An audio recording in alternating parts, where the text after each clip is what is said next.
JK Study Hotspot. Dear friends, today's it is our third lecture of computer. In this lecture, we will discuss about history and generations of computer. आज हम computer की history पढ़ेंगे और computer की जो important generations हैं हम उनको डिस्कस करेंगे. ये कंप्यूटर एप्लीकेशन का सबसे मोस्ट इम्पॉर्टेंट टॉपिक है. आपको सिलेबस में ये अलग से मेंशन नहीं है, लेकिन इंट्रोडक्शन ऑफ कंप्यूटर में हमें ये भी करना है. कंप्यूटर की हिस्ट्री क्या थी और उसकी जो इम्पोर्टेंट जनरेशन्स हैं वो क्या थी, इसलिए मैंने सोचा ये सबसे इम्पोर्टेंट टॉपिक है, इस पे अलग से वीडियो लाएं. तो इसलिए आज हम डिस्कस करेंगे कंप्यूटर की हिस्ट्री और कंप्यूटर की जो जनरेशन्स हैं उनको हम डिस्कस करेंगे. ये आपके JK SSB account assistant as well as आप जेके बैंक का एग्जाम भी दे रहे हैं तो वहाँ पे भी आपको मेंस में ये इंपॉर्टेंस रखेगा. तो फ्रेंड्स, अगर अभी तक आपने चैनल को सब्सक्राइब नहीं किया तो चैनल को सब्सक्राइब जरूर कर दीजिएगा और बेल आइकन को प्रेस कर दीजिएगा ताकि जब भी नई वीडियो आएगी अकाउंट असिस्टेंट की, चाहे जेके बैंक की मैं कोई वीडियो डालूंगा तो उसकी नोटिफिकेशन आपको मिल जाएगी. तो फ्रेंड्स, वीडियो को लाइक भी कीजिएगा और अगर आपको कोई डाउट होगा तो आप नीचे कमेंट सेक्शन में कमेंट भी कर दीजिएगा. तो चलिए स्टार्ट करते हैं आज की डिस्कशन को. तो सबसे पहले है हिस्ट्री ऑफ कंप्यूटर जनरेशन. तो कंप्यूटर की जो जनरेशन हैं उनकी हिस्ट्री क्या है, कंप्यूटर की हिस्ट्री क्या है, कैसे आया कंप्यूटर. तो जो वर्ड था computer has very interesting origin. It was first use in, कब यूज हुआ था computer word, 16th century for a person who use to compute, that is do calculations. तो 16th सेंचुरी में जो कंप्यूटर वर्ड था वो first use किया गया फॉर कंप्यूट और कैलकुलेशंस करने के लिए कंप्यूटर वर्ड 16th सेंचुरी में यूज किया गया. The word was use in the same sense as a noun until the 20th century.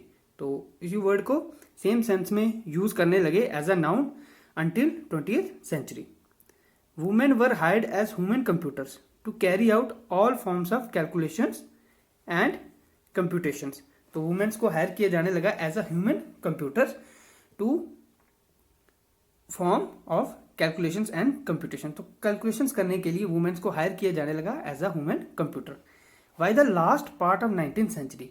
तो जो 19th सेंचुरी का लास्ट पार्ट था, The word was also used to describe machines that did calculations.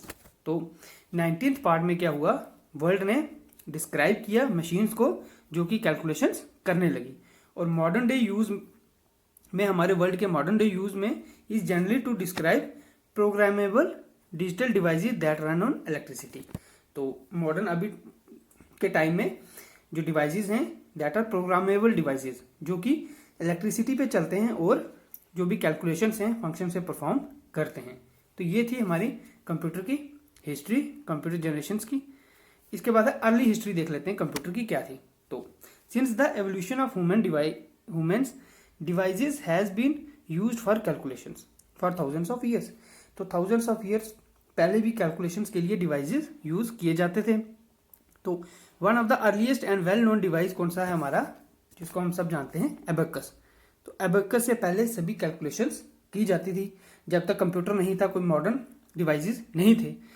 फिर क्या हुआ, 1822 में द फादर ऑफ कंप्यूटर कौन है, Charles Babbage, began developing that would be the first mechanical computer. तो उन्होंने फर्स्ट मैकेनिकल कंप्यूटर को डेवलप किया. And then it 1833 he actually designed an analytically engine that was general purpose computer.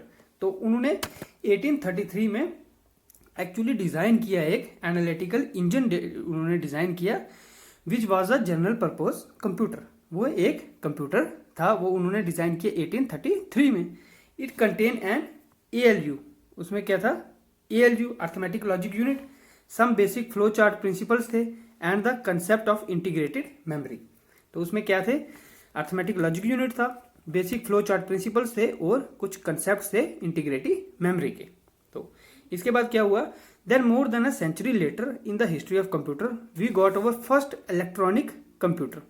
तो हमें क्या मिला, first electronic computer for general purpose. तो general purpose के लिए हमें फर्स्ट इलेक्ट्रॉनिक कंप्यूटर मिला. कौन सा था, ENIAC, इनायक, ENIAC.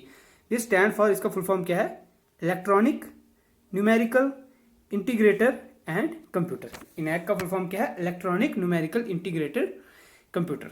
तो फिर हमें क्या मिला, ENIAC। The inventors of this computer were, तो ENIAC के इन्वेंटर्स कौन थे?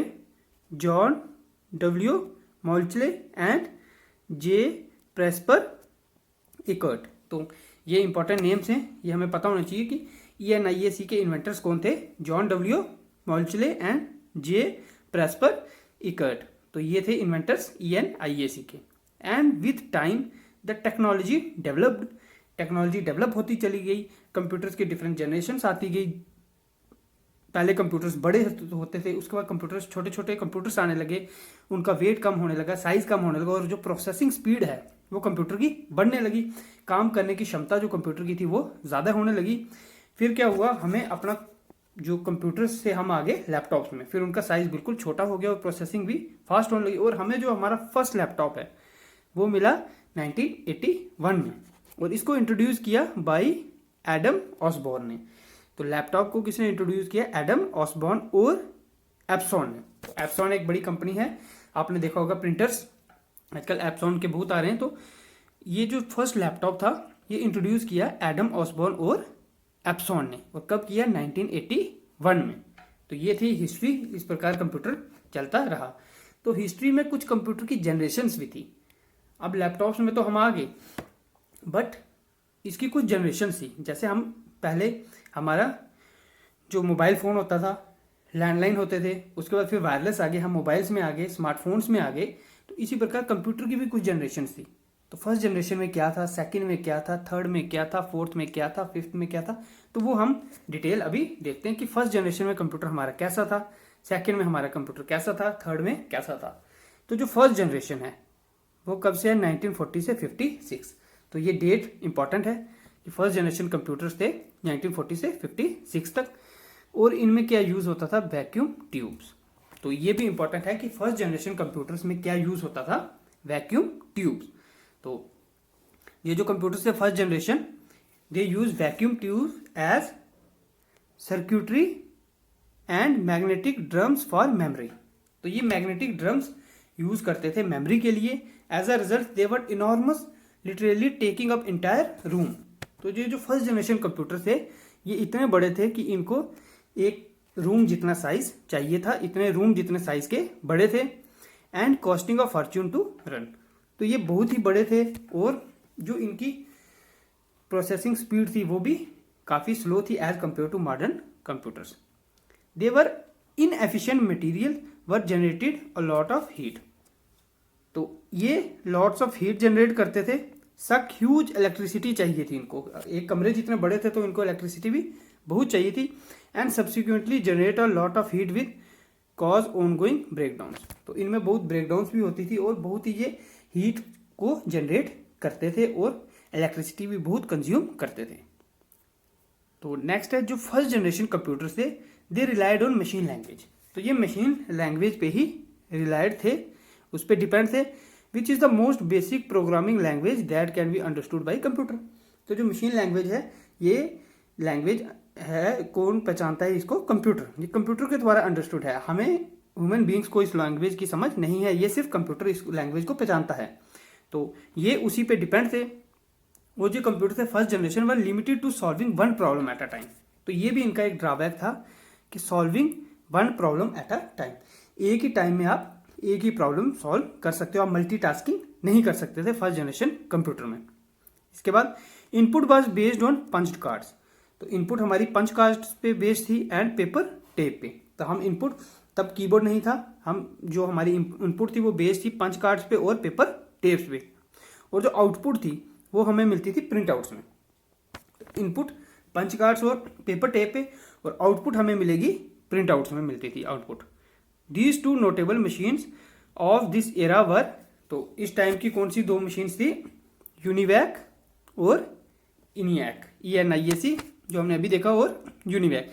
ये दो हमारे उस टाइम के फर्स्ट जनरेशन के कंप्यूटर थे। तो जो UNIVAC या यूनिवैक, ये फर्स्ट एवर कमर्शियल कंप्यूटर था विच वॉज परचेज इन 1951। तो 1951 में एक बिजनेस फर्म ने परचेज किया, द US सेंसस ब्यूरो ने UNIVAC को परचेज किया। तो दो टाइप के कंप्यूटर्स थे हमारी फर्स्ट जनरेशन एरा में, UNIVAC और ENIAC। तो ये इंपॉर्टेंट है नेम्स, ये पूछ सकते हैं कि वीएसी कौन सी जनरेशन का कंप्यूटर था, फर्स्ट का, सेकंड, थर्ड और फोर्थ। तो हमें पता होना चाहिए फर्स्ट जनरेशन का कंप्यूटर था यूएनआई वीएसी। तो वापस इंपॉर्टेंट पॉइंट्स देख लेते हैं फर्स्ट जनरेशन में जो हमारे एग्जाम पॉइंट ऑफ व्यू से हैं। तो एग्जाम में क्या पूछा जा सकता है, फर्स्ट ऑफ ऑल हम देख लेते हैं, इसको रब कर देते हैं। तो अब देखते हैं फर्स्ट ऑफ ऑल जो हमारी डेट्स आ गई 1940 to 56, तो डेट्स का क्वेश्चन पूछा जा सकता है। उसके बाद वैक्यूम ट्यूब्स आ गया, वैक्यूम ट्यूब्स पे पूछा जा सकता है क्वेश्चन कि जो फर्स्ट जनरेशन कंप्यूटर में क्या था, वैक्यूम ट्यूब कौन सी जनरेशन कंप्यूटर में थी, ये आ गया। उसके बाद ये रिलाई करते थे मशीन लैंग्वेज पे। उसके बाद जो आउटपुट है प्रिंट आउट्स में मिलती थी और इनपुट जो है पंच कार्ड्स और पेपर टेप में दी जाती थी।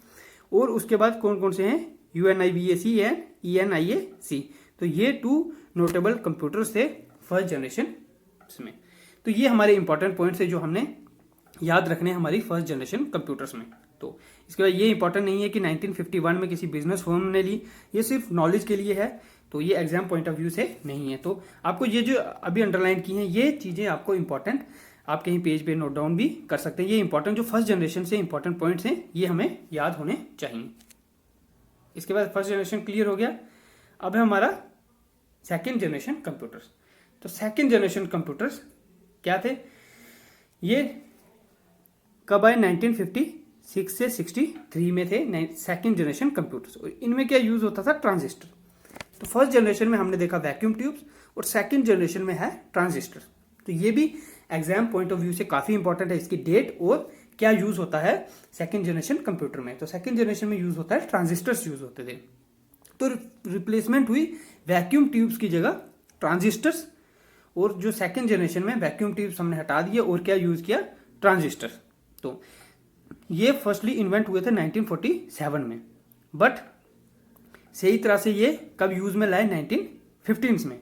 तो डेवलप तो इन्वेंट तो इनको 1947 में कर लिया, पर इनको यूज नहीं किया गया इतना, और यूज इनको किया गया 1950s में। तो ये एक बिग इंप्रूवमेंट थी ओवर वैक्यूम ट्यूब।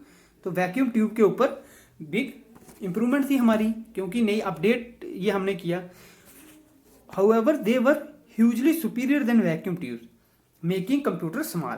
क्या था सबसे बड़ी एडवांटेज, एक थी कि ये क्या करते थे, इन्होंने कंप्यूटर्स को जो साइज है उसको छोटा कर दिया था। पहले हमारे रूम जितने कंप्यूटर्स थे, फिर जब हमने ट्रांजिस्टर्स लगाए तो हमारे कंप्यूटर्स का जो साइज हो गया वो रूम से कम हो गया। और ये फर्स्ट जनरेशन कंप्यूटर से फास्टर हो गए, सस्ते हो गए, चीपर हो गए, and less heavy on electricity use. तो क्या क्या अपडेट्स हुई, हम जैसे अपना फोन अपडेट करते हैं कुछ नई चीजें ऐड ऑन होती हैं, तो उसी प्रकार ये अपग्रेड किया फर्स्ट जनरेशन से। जब सेकंड जनरेशन में ट्रांजिस्टर्स आए तो सबसे फर्स्ट हमारा क्या था, साइज छोटा हो गया, उसके बाद फास्टर हो गए, तेज हो गए, उसके बाद थर्ड आ गया कि ये चीपर हैं फर्स्ट जनरेशन से, और जो फोर्थ आ गया ये जो इलेक्ट्रिसिटी है वो लेस कंज्यूम करने लगे as compare to first generation computers. इसके बाद नेक्स्ट है they still relied on punch cards for input printouts. तो इनमें जो इनपुट का प्रोसीजर था वो सेम था, ये रिलाय करते थे पंच कार्ड्स पे, और जो print outs as a output वो निकलता था, वो सिस्टम सेम था। About the same time high level programming language were being developed. तो फिर क्या हुआ, high level programming language develop हो गई। तो हाई लेवल लैंग्वेज के वर्जन्स क्या क्या हैं, कौन सी हाई लेवल लैंग्वेज में आती है, कोबोल एंड फॉर्ट्रैन। तो ये हैं हाई लेवल लैंग्वेजेस, ये आपको याद होना चाहिए, इंपॉर्टेंट है, ऑब्जेक्टिव में आ सकता है। Which of the following is a high level language, तो कौन सी है, कोबोल और फॉर्ट्रैन। तो ये दोनों हैं हाई लेवल लैंग्वेजेस, तो ये ऑब्जेक्टिव में आ सकता है। तो सेम टाइम क्या हुआ, हाई लेवल लैंग्वेजेस डेवलप हुई। Transistor driven machines were the first computer to store instructions to their memories. तो जो ट्रांजिस्टर्स वाले जो हमारे जनरेशन के कंप्यूटर थे, फर्स्ट कंप्यूटर थे जो इंफॉर्मेशन को स्टोर करने लगे अपनी मेमोरी में। तो क्या हुआ, मूविंग फ्रॉम मैग्नेटिक ड्रम। तो मैग्नेटिक ड्रम पहले यूज होता था, उससे मूव हुए हम मैग्नेटिक कोर टेक्नोलॉजी में। तो कौन सी जनरेशन में मूव हुए हम, सेकेंड जनरेशन में। तो जो अर्ली वर्जन थे इन मशीन के were developed for atomic energy industry. तो अर्ली वर्जन यूज होने लगे एटॉमिक इंडस्ट्री के लिए। तो ये था हमारा सेकेंड जनरेशन कंप्यूटर। तो क्या इंपॉर्टेंट पॉइंट्स है जो हमारे एग्जाम पॉइंट ऑफ व्यू से पूछे जा सकते हैं इसमें, सबसे फर्स्ट इंपॉर्टेंट है इसकी डेट, उसके बाद आ जाता है ट्रांजिस्टर्स यूज हो गए इसमें। उसके बाद जो इंपॉर्टेंट है वो है making computers smaller, faster, cheaper and heavy on electricity use, less heavy on electricity use, ये बिजली कम खाने लगे। उसके बाद इंपॉर्टेंट है जो लैंग्वेजेस हैं, हाई लेवल लैंग्वेजेस कोबोल और फॉर्ट्रैन। उसके बाद मैग्नेटिक ड्रम टेक्नोलॉजी से हम मैग्नेटिक कोर टेक्नोलॉजी में आगे, और जो फर्स्ट ये कहाँ डेवलप ये यूज हुए फॉर एटॉमिक एनर्जी इंडस्ट्री। तो ये था हमारा सेकेंड जनरेशन कंप्यूटर। तो इसमें क्या यूज होने लगा, ट्रांजिस्टर्स। तो अब देखते हैं नेक्स्ट इसका अपडेट क्या था, थर्ड जनरेशन कंप्यूटर। तो सेकंड में आ गया ट्रांजिस्टर, फर्स्ट में आ गया वैक्यूम ट्यूब्स, सेकंड में ट्रांजिस्टर्स। अब ट्रांजिस्टर से हमने अपग्रेड किया किसमें, इंटीग्रेटेड सर्किट्स में। तो ये क्या है इंटीग्रेटेड सर्किट, तो ट्रांजिस्टर से हमने क्या कर दिया, अपग्रेड कर दिया इंटीग्रेटेड सर्किट्स में। इंटीग्रेटेड सर्किट क्या है, इसमें सिलिकॉन चिप्स होती हैं कॉल्ड सेमीकंडक्टर्स। तो सिलिकॉन चिप्स यूज होने लगी जिनको हम क्या कहने लगे, सेमीकंडक्टर। इससे क्या हो गया कि मैसिव इंक्रीज हुई हमारी स्पीड में और एफिशिएंसी इन मशीन्स की। तो जब हम इंटीग्रेटेड सर्किट्स में आए तो हमारी जो स्पीड है वो काफ़ी तेज़ होने लगी कंप्यूटर की, और जो इसकी एफिशिएंसी है वो भी इंक्रीज हो गई। These were the first computers where user interacted using keyboards and monitors. तो ये बहुत ही इंपॉर्टेंट पॉइंट है कि इस जनरेशन के कंप्यूटर्स ने जो फर्स्ट कंप्यूटर्स थे जो जिससे हम सिस्टम के साथ इंटरेक्ट करने लगे विद कीबोर्ड एंड मॉनिटर। तो कीबोर्ड और मॉनिटर पहले कौन सी जनरेशन में आए, ये थर्ड जनरेशन कंप्यूटर्स में, जिसमें कि क्या था, इंटीग्रेटेड सर्किट। तो ये भी बहुत इंपॉर्टेंट एमसीक्यू बन सकता है यहाँ से कि कीबोर्ड और मॉनिटर कौन सी आए, थर्ड जनरेशन कंप्यूटर में है। With interface with an operating system. तो इसमें क्या यूज होने लगा, ऑपरेटिंग सिस्टम। तो जो इंटरफेस था, जो इसका हम इंटीग्रेट करते थे कीबोर्ड और मॉनिटर से, तो जो इंटरफेस कौन सा यूज होने लगा वो था operating system. A significant leap up from punch card and print out. तो फर्स्ट और सेकंड जनरेशन में यूज होता था पंच कार्ड और प्रिंट आउट। तो फिर अपडेट आई, हमने अपग्रेड किया इंटीग्रेटेड सर्किट में, तो उसमें हम क्या यूज करने लगे, कीबोर्ड्स, और आ गया हमारा मॉनिटर। हमारी स्क्रीन भी आ गई, हमें दिखने लगा। पहले आउटपुट हमें सिर्फ प्रिंट आउट्स में मिलती थी, अब हमें आउटपुट भी स्क्रीन पे भी मिलती है, और हम इनपुट के लिए हम कीबोर्ड यूज करते हैं। तो ये था हमारा थर्ड जनरेशन कंप्यूटर्स में। This enable these machine to run several application at once. तो एक और इंपॉर्टेंट पॉइंट आ गया, सेवरल एप्लीकेशन एट वंस। तो जो थर्ड जनरेशन कंप्यूटर में हम बहुत सी एप्लीकेशन एट अ टाइम हम मल्टीटास्किंग करने लगे। तो मल्टीटास्किंग कब करने लगे हम, थर्ड जनरेशन कंप्यूटर्स में। तो इसमें हम सेवरल ऑपरेशन करने लगे वंस अ टाइम, एक सिंगल टाइम में हम सेवरल जो एप्लीकेशंस हैं हम उनको यूज करने लगे। As a result of these advances which again made machines cheaper. इससे क्या हो गया कि मशीन्स और चीपर होने लगी, और साइज इनका छोटा हो गया। इंटीग्रेटेड सर्किट जब यूज किए, a new mass market of users emerge during 1960s। तो 60s में एक नई मार्केट डेवलप हो गई कंप्यूटर की because of the third generation computers. तो ये था थर्ड जनरेशन कंप्यूटर। देख लेते हैं इसके जो इंपॉर्टेंट पॉइंट्स हैं एग्जाम पॉइंट ऑफ व्यू से वो क्या हैं। तो सबसे जो first and foremost important point है वो आ गया इसकी date.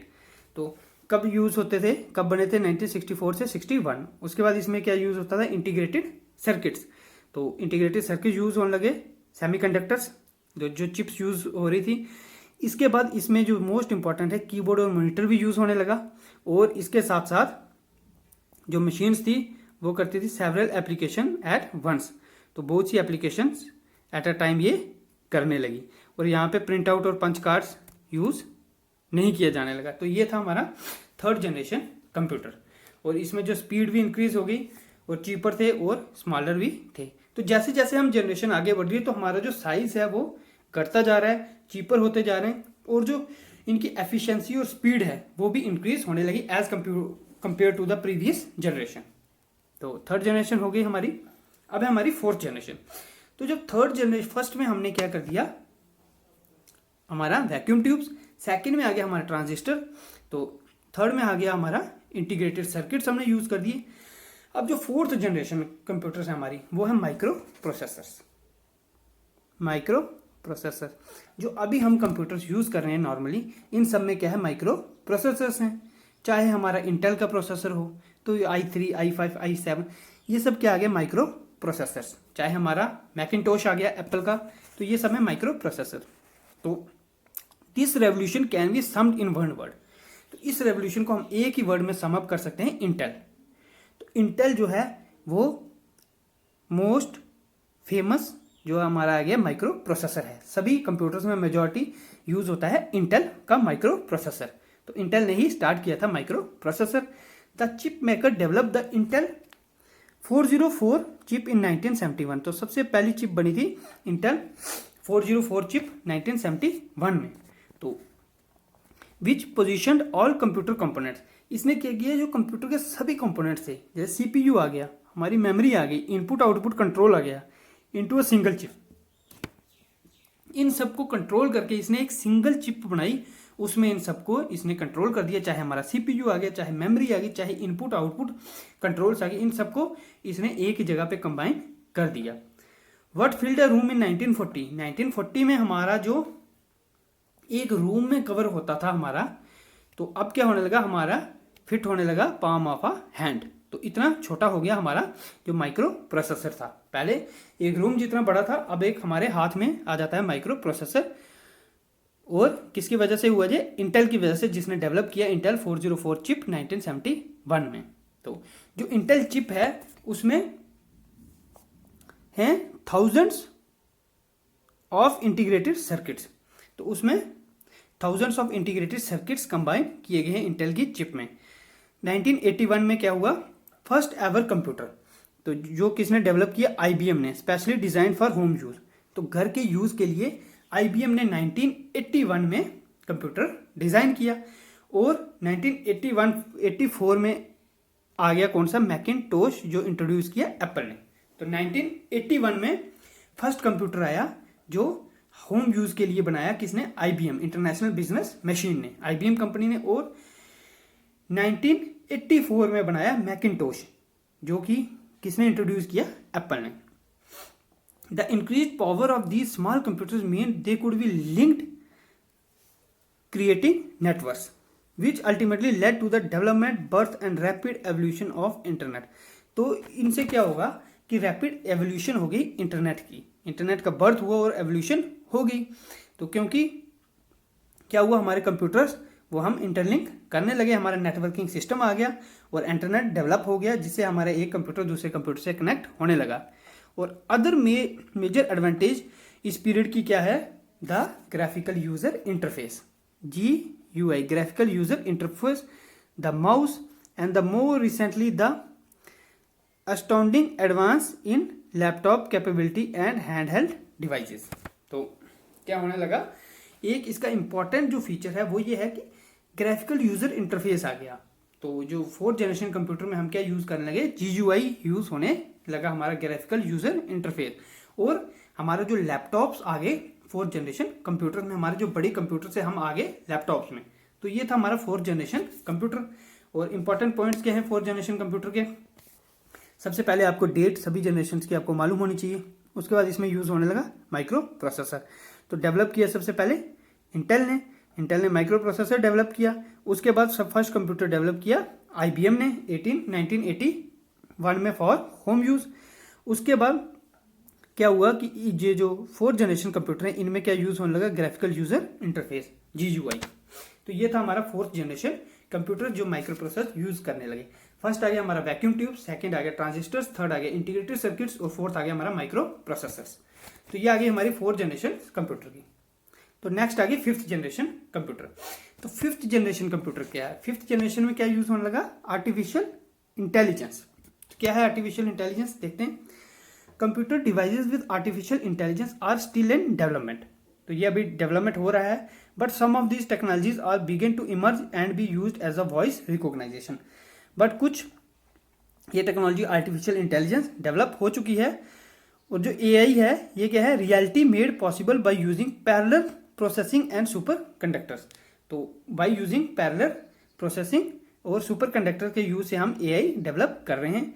Learn to the future computers will be radically transform again by quantum computation, molecular and nano technology.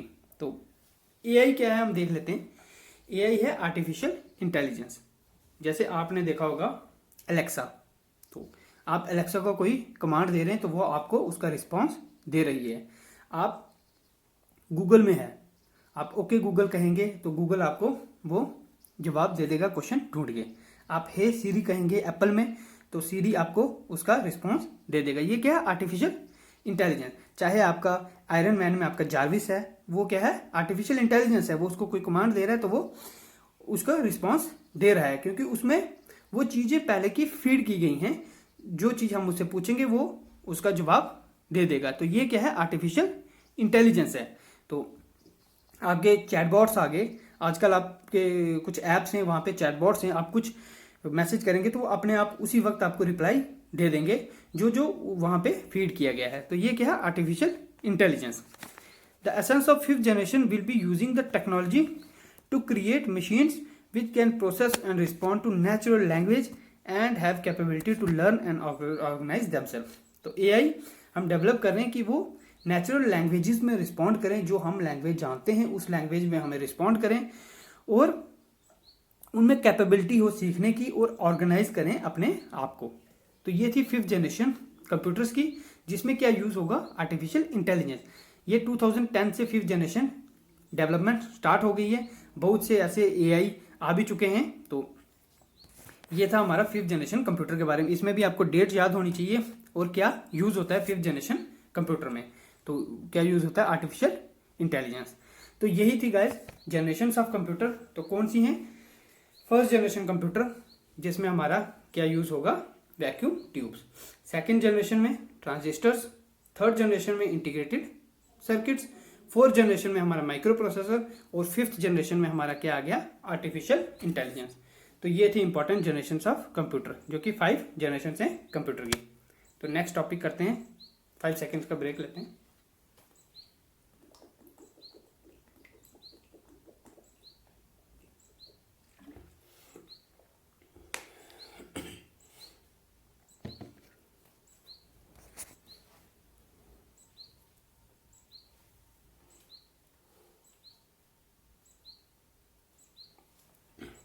Okay guys, अब नेक्स्ट टॉपिक है हमारा bringing computer to life.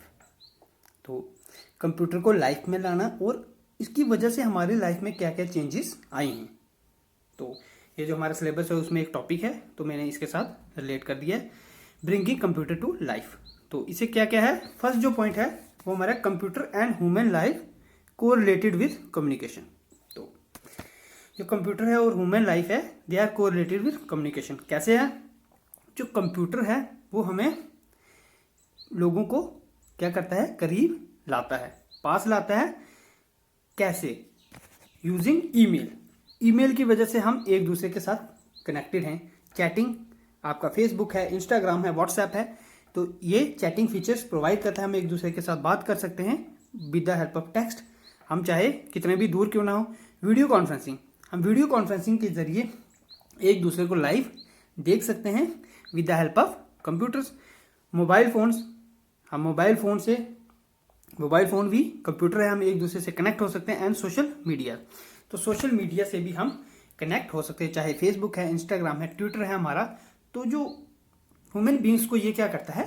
Connect करता है, ये जोड़ता है, चाहे डिस्टेंस कितना ही क्यों ना हो, चाहे आदमी इंडिया में है और दूसरा यूनाइटेड स्टेट्स में है, तो ये उनको जोड़ता है computer with the help of networking. ये टाइम सेव करता है, एफर्ट्स सेव करता है और मनी सेव करता है compared with later use.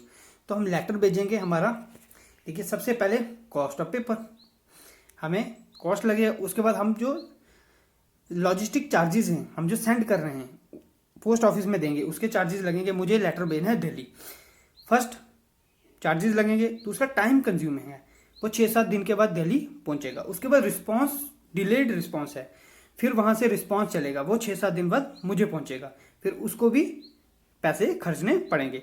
But आप ईमेल में देखो, मैं अभी टाइप करूंगा ईमेल और जैसे ही सेंड करूंगा विद इन सेकेंड वो रिसीव हो जाएगी।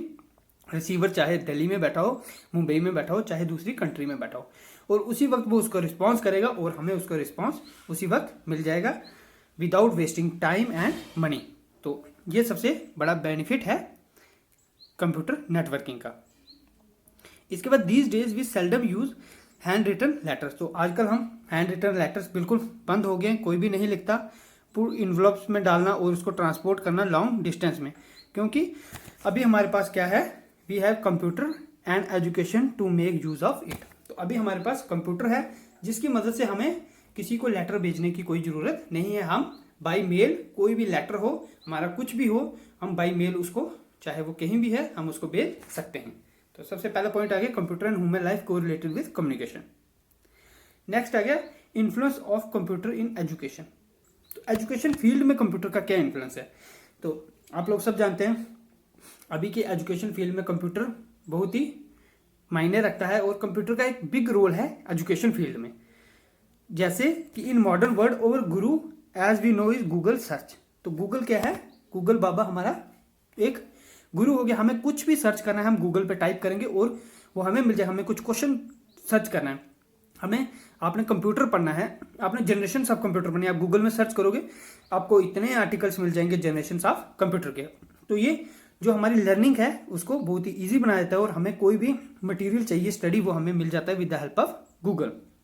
तो ये हमारी जो लर्निंग है उसको जो है मोर इफेक्टिव बनाता है कंप्यूटर एप्लीकेशन।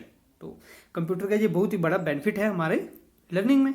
उसके बाद आता है online classes put a remarkable place now in education field. तो अभी के टाइम में जो ऑनलाइन क्लासेस हैं वो एजुकेशन फील्ड में बहुत उनकी एक बहुत बड़ी जगह है।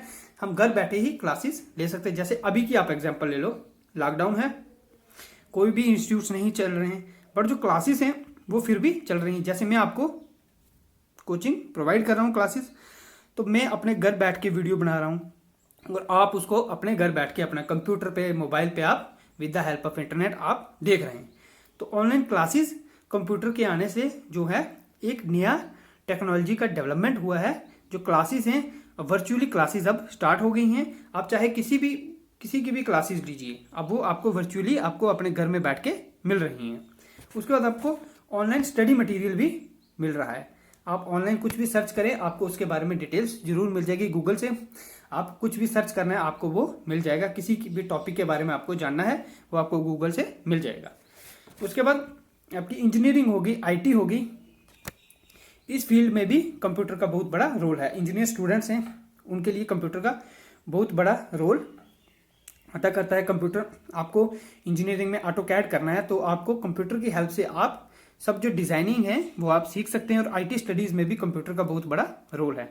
तो ये कुछ इंपॉर्टेंट पॉइंट्स आ गए जो कंप्यूटर का रोल आ गया एजुकेशन में। एजुकेशन सिस्टम को इन्फ्लुएंस कर रहा है कैसे, कंप्यूटर हमारा। तो ये सेकंड पॉइंट था। अब थर्ड पॉइंट देख लेते हैं, influence of computer utility facilities. तो कुछ जो हमारी नीड्स हैं उसको कैसे पूरा करता है कंप्यूटर। तो फॉर, जैसे हमने कुछ एग्जांपल ली, फॉर ट्रांसपोर्टेशन। तो ट्रांसपोर्टेशन के लिए it facilitates the way people travel, airways, roadways and waterways use computers to control their operation. तो हमारी जो एयरवेज है, वाटरवेज आ गया, और जो रेलवेज है ये कंप्यूटर की हेल्प से ऑपरेशंस को परफॉर्म कर रहे हैं। आपने टिकट लेनी है तो आप with the help of computer आप घर बैठे टिकट ले सकते हो। चाहे आपको फ्लाइट की टिकट लेनी है, चाहे आपको रोडवेज किसी बस की टिकट आपको लेनी है, आप रेड बस खोलिए ऐप और आप किसी भी बस की टिकट ले सकते हैं जो रजिस्टर्ड हैं। उसके बाद वाटरवेज आ गया, उसकी भी आपको आप घर बैठे ले सकते हैं। आपको रेलवे की टिकट लेनी है तो आप घर बैठे ही रेलवे की टिकट भी बुक कर सकते हैं। और इसके सारे जो ऑपरेशन है इनको कंट्रोल करता है कंप्यूटर। तो कंप्यूटर की हेल्प से हम रियल टाइम किसी भी एयरलाइन को ट्रैक कर सकते हैं। आप अभी भी घर बैठे अपने मोबाइल फोन से आप किसी भी एयरलाइन, आपकी जो एयर स्पेस में कौन कौन सी एयरलाइन चल रही हैं, कितनी अभी एयर स्पेस में एयरलाइंस हैं, वो आप देख सकते हैं विद द हेल्प ऑफ आपके मोबाइल से और कंप्यूटर। आप सर्च कीजिएगा तो आप ट्राई कर सकते हैं, मोबाइल में आप सर्च कीजिएगा रियल टाइम आप ट्रैकिंग एयरलाइन, तो आपको जो रियल टाइम इंफॉर्मेशन मिल जाएगी कि एयरलाइन कौन कौन सी जो हैं वो इस वक्त हवा में उड़ रही है। इस वक्त तो लॉकडाउन है, आपको कोई भी एयरलाइंस नहीं मिलेगी, बट किसी दूसरी कंट्री की आप देख सकते हैं। तो उसी प्रकार रोडवेज की ट्रैक कर सकते हैं हम। आप चाहे ओला उबर देख लो, आप उसको ट्रैक कर सकते हैं रियल टाइम मोबाइल एप्लीकेशन में कि ओला जो कैब है वो कहाँ जा रही है और आपकी लोकेशन से कितने दूर है, वो आप सब कुछ ट्रैक कर सकते हैं with the help of computer. ये हमारा टाइम सेव करती है और हमारी ट्रैवलिंग डिफिकल्टीज को भी कम करती है। हमें एग्जैक्ट पता चल जाएगा कि हम कौन से रास्ते से जाएंगे, हमारा डिस्टेंस कितना है, हमें कितना टाइम लगेगा। तो ये सब हमें डिफिकल्टीज हमारी ट्रैवलिंग की कम करती है और हमारे टाइम को भी बचाती है। जैसे हम टिकट घर बैठे ले लेंगे तो हमारा टाइम सेव हो जाएगा। तो ये था इंपॉर्टेंट कंप्यूटर के जो हमने 3 पढ़े। ब्रिंगिंग कंप्यूटर टू लाइफ जो टॉपिक था उसमें हमारे 3 इंपॉर्टेंस थी। सबसे पहले ये कोरिलेट करता है कम्युनिकेशन से, उसके बाद एजुकेशन फील्ड में इसका इंपॉर्टेंट इन्फ्लुएंस है, उसके बाद हमारा यूटिलिटीज़ जो हमारी हैं उनको भी पूरा करता है हमारा कंप्यूटर। तो ये छोटा सा टॉपिक था, तो ये हमने डिस्कस कर लिया। अब हम कुछ इंपॉर्टेंट एमसीक्यूज देख लेते हैं। अल्टीमेटली हमने एग्जाम में तो एमसीक्यूज ही करने हैं, तो हम अब एमसीक्यूज के थ्रू देख लेते हैं कि कंप्यूटर में किस तरह से क्वेश्चन पूछे जाएंगे। और कंप्यूटर ऐसा टॉपिक है जिसमें मिलियंस ऑफ एमसीक्यूज हैं। आप कोई भी टॉपिक ले लीजिए उसमें इतने सारे एमसीक्यूज हैं, तो आप एमसीक्यूज की प्रैक्टिस जरूर कीजिएगा। तो मैं लास्ट में टेस्ट सीरीज भी बहुत लाऊंगा कंप्यूटर की, बट फिर भी आप इसकी प्रैक्टिस करिएगा। तो फर्स्ट है the principle of modern computer was proposed by. तो मॉडर्न कंप्यूटर का जो प्रिंसिपल है ये किसने प्रपोज किया था? स्टीव जॉब्स ने किया था, एडम ऑसबॉर्न ने किया था, एलन ट्यूरिंग ने किया था, या चार्ल्स बेबेज ने किया था। तो जो मॉडर्न कंप्यूटर्स का प्रिंसिपल है ये प्रपोज किया था एलन ट्यूरिंग ने। तो नेक्स्ट चलते हैं। Who introduce the first computer form home use in 1981। तो 1981 में फर्स्ट हाउस होल्ड के लिए कंप्यूटर किसने लाया था फॉर होम यूज? IBM ने लाया था, एप्पल ने, माइक्रोसॉफ्ट जो सन टेक्नोलॉजी ने। तो ये हमने अभी पिछली स्लाइड में पढ़ा था, ये लाया था IBM ने जो होम यूज के लिए फर्स्ट कंप्यूटर। तो नेक्स्ट है third generation computers used which programming language. तो थर्ड जनरेशन कंप्यूटर था वो कौन सी प्रोग्रामिंग लैंग्वेज यूज करता है? Java, machine language, Fortran, C and C++। तो जो थर्ड जनरेशन है वो लैंग्वेज यूज करता है C एंड C++। नेक्स्ट आ गया a term in computer terminology is a change in technology a computer is being used.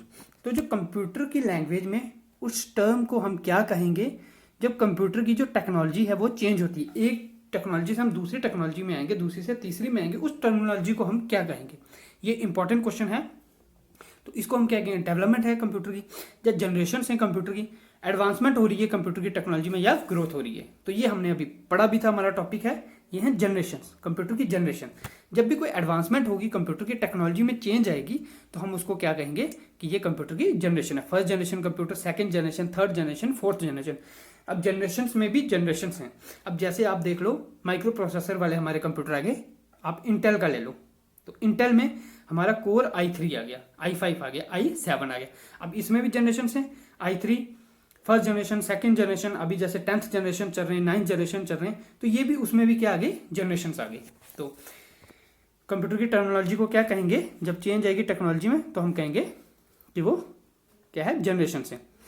Next है the generation based on VLSI microprocessor. तो very large scale integration microprocessor कौन सी generation में use होता है? First, second, third और fourth generation. तो हम फोर्थ जनरेशन में यूज करते थे very large integrated circuits, very large scale integration microprocessor. तो हम यूज करते थे कौन सी में? फोर्थ जनरेशन में। Dash generation of computer started with using vacuum tubes at the basic components. तो वैक्यूम ट्यूब कौन सी जनरेशन में यूज होती थी? ये हमने पढ़ा है फर्स्ट जनरेशन में, बहुत ही इजी MCQ था। Batch processing was mainly used in this generation. तो कौन सी जनरेशन में बैच प्रोसेसिंग यूज किया जाने लगा? फर्स्ट, सेकंड, थर्ड और फोर्थ। तो बैच प्रोसेसिंग यूज करते थे फर्स्ट जनरेशन कंप्यूटर्स में। इसके बाद dash is an emerging branch in computer science which interprets means and methods of making computers think like human being. तो कौन सी जनरेशन है कंप्यूटर की, उसको हम क्या कहेंगे कि जब कंप्यूटर जो ह्यूमन बीइंग की तरह सोचता है, think like a human being. तो हम उसको क्या कहेंगे? टेक्नोलॉजी को blockchain technology, virtual reality VR, artificial intelligence AI और क्लाउड कंप्यूटिंग।